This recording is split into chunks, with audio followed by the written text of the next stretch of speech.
नमस्कार, आप देख रहे हैं एनसीआर करंट न्यूज और मैं कुणाल सिंह। आपको बता दें कि ओखला चेंबर्स ऑफ इंडस्ट्रीज के चेयरमैन अरुण पोपली जी ने बहुत सी समस्याओं का खुलासा किया, जिससे काफी ज्यादा लोग परेशान हैं। एमसीडी की तरफ से नोटिस आ रहा है कि जो चीज आज से पहले कमर्शियल में नहीं गिनी जाती थी उसको कमर्शियल कहा जा रहा है, जो सख्त गलत है। दिल्ली का मास्टर प्लान मीडियम बनाती है, पर जो प्लान बनाया गया है ये सख्त गलत है। पोपली जी का ये भी कहना है कि अभी भारत के प्रधानमंत्री श्री नरेंद्र मोदी जी के बजट में इनकम टैक्स के 7 साल पुराने पेपर मांगे जाते थे, पर इस बजट में उसको काटकर 3 साल कर दिए गए हैं। फैक्ट्री वालों के लिए दिक्कत हो रही है कि पिछले 17 सालों के हिसाब कहां से लाएं। कोविड-19 के टाइम पर 3 महीने का प्रॉपर्टी टैक्स माफ करने के लिए कहा जाता था, लेकिन आज रेंटेड प्रॉपर्टी टैक्स को डबल कर दिया गया है। अगर किसी प्रॉपर्टी को रेंट पर देते हैं तो सरकार ने उस पर टैक्स डबल कर दिया है। इस सब के साथ साथ ओखला में पार्किंग की समस्या भी बहुत बढ़ गई है। ट्रक की पार्किंग फैक्ट्री के आगे शुरू हो गई है, जिससे फैक्ट्री वालों को बहुत दिक्कत हो रही है।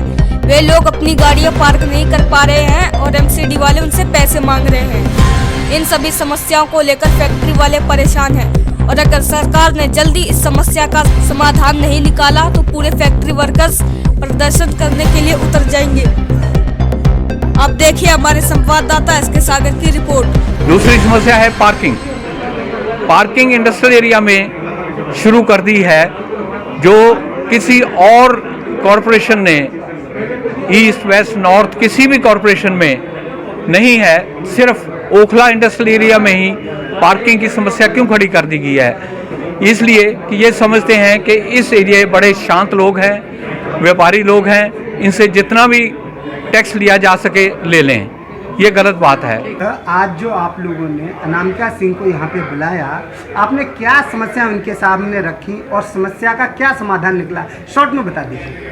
ऐसा है कि हम ना पिछले काफ़ी समय से मेयर मैडम के पास, अनामिका के पास जा रहे थे, अनामिका जी के पास, और हमने उनके सामने पहले जो हमारी समस्याएं थी वो रखी थी, जिनका उन्होंने तुरंत एक्शन लेते हुए हमारा काम भी करके दिया है। और हम लोगों को बड़ी खुशी हो रही है कि ये बहुत कोऑपरेटिव हैं और हमारी समस्या को सुना भी, समझा भी और सोल्यूशन भी दिया। लेकिन अभी रिसेंटली हमें कुछ दिन पहले ही नई समस्या आ गई है कि एक जो हमारी एक्टिविटी इंडस्ट्री के अंदर आती है, जिसका एमसीडी लाइसेंस डीएमसी एक्ट 416, 417, 430 के अंदर इंडस्ट्रियल बना हुआ है और जिसकी हम सरकारी फीस भी एमसीडी को इंडस्ट्रियल कैटेगरी के अंदर दे रहे हैं। एमसीडी की जो साइड है इंटरनेट के ऊपर, वहाँ पर भी वो एक्टिविटी इंडस्ट्री के अंदर फॉल करती है। उसके बाद हमें फोर्स किया जा रहा है कि हम प्रॉपर्टी टैक्स कमर्शियल में पे करें, रेंटेड प्रॉपर्टी पे डबल पे करें, और अगर हम प्रॉपर्टी टैक्स पे करें और हम अपनी मैन्युफैक्चरिंग कर रहे हैं, उसका जो रॉ मटेरियल है उसकी स्टोरेज कर रहे हैं, तो उसका हम कमर्शियल दें। तो हमारी तो समझ से परे है। और दूसरा, हमें कहने 2004 से हमें डाटा दिया जाए।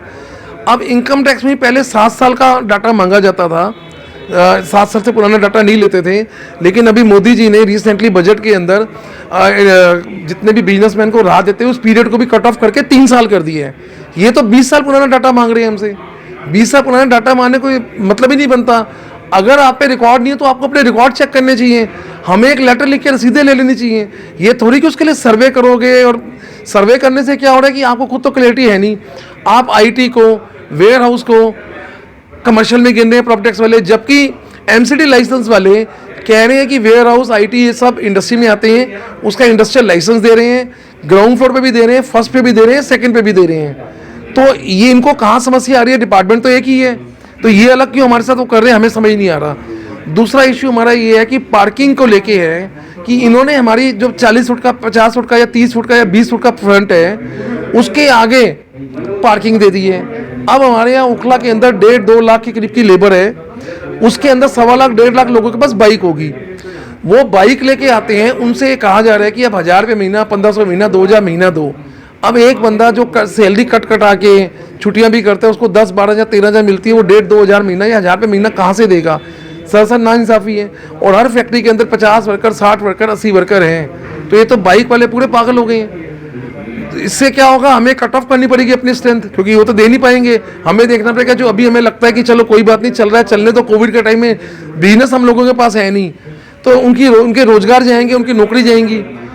दूसरा, अगर जो पार्किंग हमारे आगे दी है, किसी ने वहाँ पर अपनी पार्किंग 200 रुपये लेके मेरी फैक्ट्री के बाद ट्रक लगवा दिया, तो मेरे जो माल आना है जो माल अंदर आके फैक्ट्री में लगना है या जो फिनिश गुड बाहर जाना है वो तो जा ही नहीं पाएगा जब तक वो ट्रक नहीं हटेगा।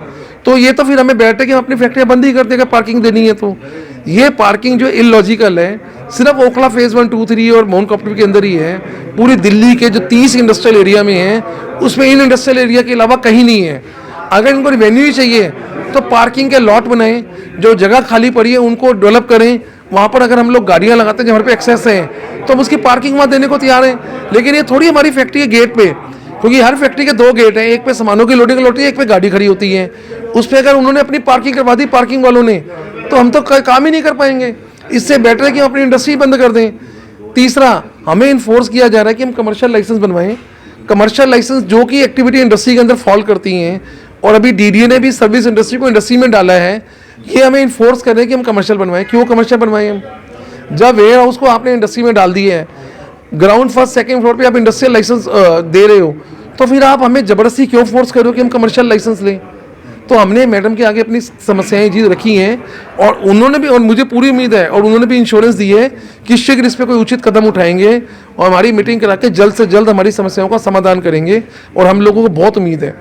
जेन्युइन लगता है क्या, जो अभी हमको, जैसे अरुण भाई हमको पार्किंग की भी समस्या बोले थे कि भाई हम लोग यदि वहाँ पर वर्क कर रहे हैं तो वर्क करने के बाद यदि एक ट्रक वहाँ पर आ जाती है तो सही में उनका एक्टिविटीज आप लोग का रुक जाता होगा। वो किसी के लिए भी परेशानी का केंद्र हो सकता है। और उसके बाद अभी प्रॉपर्टी टैक्स के बारे में भी बोले थे कि फ्लोर वाइज जो है कमर्शियल तो एक को ही किया जाए, और सभी को जो के बारे में भी कह रहे हैं कि नहीं, उसके बारे में भी आप लोग को परेशानी होती है। तो एक हम कमिश्नर के साथ आपकी मीटिंग करवा देते हैं, क्योंकि कल मेरी जो है, जब यहाँ पर हमारे एचओडी जो भी हमारे आए थे, पीएस झा जी और हमारे अमित जी आए थे, तो उस समय मुझे भी आना था, लेकिन कमिश्नर के साथ जो है हमारी कमिश्नर साहब के साथ मेरी मीटिंग हो रही थी और भारती जी उस समय इनकी बात भी सुन रहे थे, तो वो खुद इंटरेस्ट लिए और कह रहे थे कि मैडम एक रोज जो है हम अरुण जी इसके साथ, और आप लोग जितने भी हमारे गणमान्य हमारे सदस्यगण हैं, आप लोग अरुण जी के साथ आइएगा। और आज हम जो भारती जी से टाई अप करते हैं और उनसे मुलाकात करके आप लोग को एक समय